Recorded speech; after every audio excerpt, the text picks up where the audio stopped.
বরাবরের মতো সবসময় চিড়িয়াখানাতে আসলে মনটা ভালো লাগে, কারণ পরিবারের সাথে সময় কাটানোর সময় হচ্ছে ঈদ, যার কারণে আমরা পরিবারের সাথে সবাইকে নিয়ে বেড়াতে আসছি, এখানে ঘুরতে আসছি, খুবই ভালো লাগছে।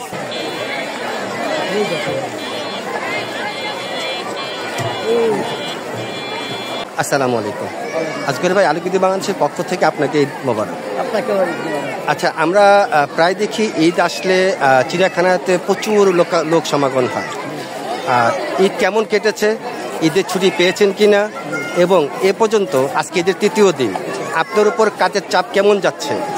দর্শকদেরকে মানে নিরাপত্তা দেওয়ার জন্য আমরা সবসময় সচেতন আছি, তবে আল্লাহর রহমতে আমাদের জিরাফগুলা খুবই ভালো আছে এবং দর্শক যেভাবে আসছে তাদেরকে দেখেও আমাদের খুবই মন আনন্দ লাগছে।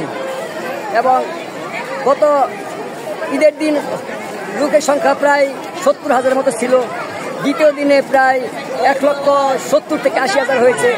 আজকেও প্রায় ঈদের তৃতীয় দিনে আজকেও প্রায় আপনার 1.5 লাখের মতো কাছাবে লোকজন।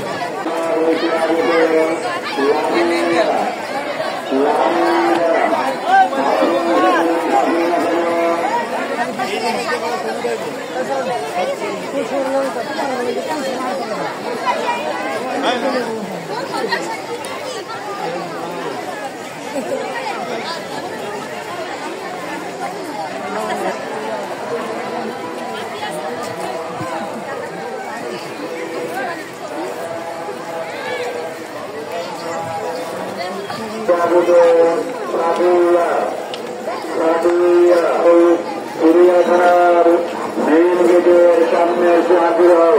তোমার জন্য তোমার বাবা অপেক্ষা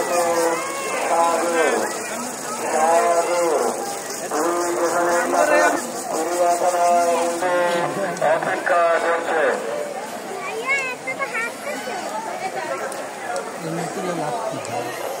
গেটের সামনে যান, গেটের সামনে।